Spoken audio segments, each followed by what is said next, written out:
Change feels dangerous to your brain even when you know it's good for you. Not emotionally dangerous, biologically dangerous.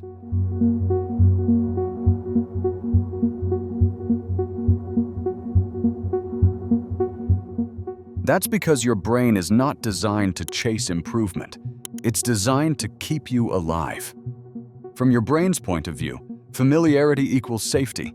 Anything familiar has already been survived. Anything unfamiliar is untested, unpredictable, and therefore risky. This is why wanting change and feeling ready for change are not the same thing. You can consciously want something new while your brain quietly pushes you back toward what it already understands. Your brain's primary job is prediction. It constantly compares what's happening right now to what has happened before, using memory as its reference. When life stays predictable, prediction is easy. Decisions get faster, energy use stays lower, and your nervous system stays calmer. But the moment you attempt change, prediction gets harder.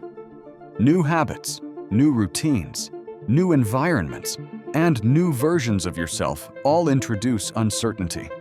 And uncertainty is something your brain treats like potential danger. Even positive change triggers this response. Starting a healthier routine, leaving a familiar but unhealthy relationship, taking on a new role, moving to a new place, or simply committing to a new standard for yourself. Your brain doesn't evaluate whether something is good or bad for you in the long term. It evaluates whether it is known or unknown in the present moment. And when the unknown shows up, your nervous system reacts automatically. That's why change often feels uncomfortable before it ever feels exciting. Your brain sends signals designed to slow you down: doubt, resistance, overthinking, procrastination, and the urge to retreat to what's familiar. This reaction isn't weakness, it's protection. Your brain is trying to preserve a version of reality that it already knows how to navigate. Memory plays a critical role here. Every habit you repeat strengthens a prediction loop. The more often a behavior happens, the more your brain labels it as safe. And safe doesn't mean healthy, it means predictable. Breaking an old habit doesn't just require motivation. It requires your brain to tolerate uncertainty for long enough to build a new prediction. And uncertainty is one of the most stressful states your nervous system can experience. That's why logic alone doesn't create change. You can fully understand why something is good for you and still feel stuck. Logic lives in conscious thought. Fear lives in older, faster systems that evolved long before reason. When those systems detect unpredictability, they respond before you can think. Your heart rate changes. Your body tightens. Your attention narrows. You start scanning for what could go wrong. So when change feels dangerous, it's not because you're broken. It's because your brain is doing exactly what it evolved to do. Here's a simple way to feel this in real time. Imagine you decide you're going to wake up early and work out. On day one, nothing about it is familiar. Your alarm goes off, and your brain immediately starts negotiating. It offers you reasons that sound logical. You need more sleep. You can start tomorrow. Today is a bad day. You'll do it later. But what's really happening is that your brain is trying to restore the old prediction, because the old prediction is safe. Or think about changing something social, like setting a boundary. You might rehearse the words all day, but the moment you're about to say them, you feel a spike of anxiety. That anxiety is your brain running a risk calculation. If I change how I behave, what happens to my place in this relationship? Your body reacts as if there's a threat, because for the brain, uncertainty and social belonging is a big deal. This is also why change can feel like loss. Even when you're moving towards something better, you're leaving something familiar behind. Familiar routines give your brain a sense of control. They reduce surprise. They reduce the need to monitor the environment. When you remove them, your brain experiences a gap, like the ground isn't stable yet. That gap is where most people quit, because the discomfort feels like a warning sign. But it's not a warning sign. It's a transition signal. Your brain is updating its model of reality, and during that update, it tends to interpret not yet predictable as not yet safe. That's why just try harder usually fails. You're not fighting laziness, you're fighting a safety system. Once you treat the fear as a normal biological response, you can work with it instead of believing it. There's one more piece that makes this even stronger, and it explains why you can change a behavior for a week and still get pulled back.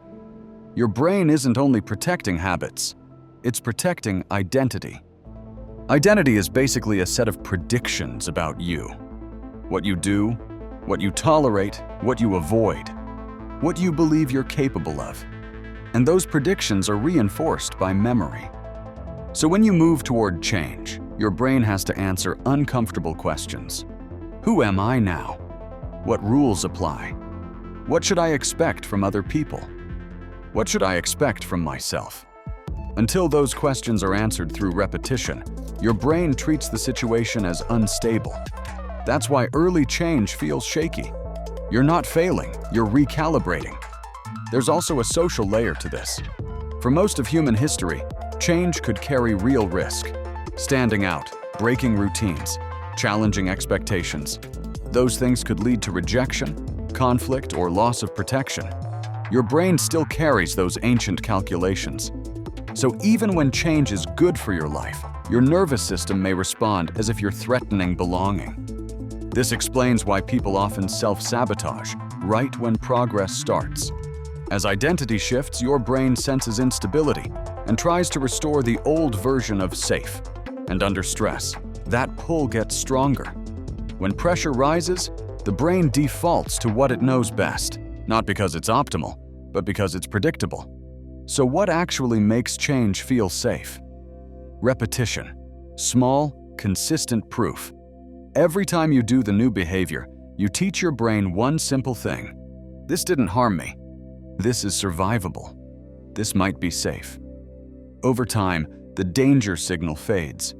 What once felt threatening becomes familiar. What once felt unstable becomes automatic. Most people quit before that shift happens because discomfort gets misread as failure. But discomfort during change is often just unfamiliarity. It's your brain updating its model of reality. Once you understand that, change stops feeling like self-betrayal. It starts feeling like adaptation. And adaptation is something your brain is actually very good at once it's given enough time. One practical way to reduce the threat response is to reduce uncertainty on purpose. Make the first version of the change so small that your brain can predict it. Don't say, "I'm changing my whole life." Say, "For the next 7 days, I'm doing the smallest version of this that still counts." Create a specific cue, a specific time, and a specific place.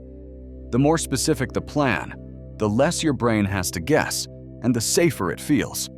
Another way is to keep something familiar while you introduce something new. Same time of day, same playlist, same routine before you start.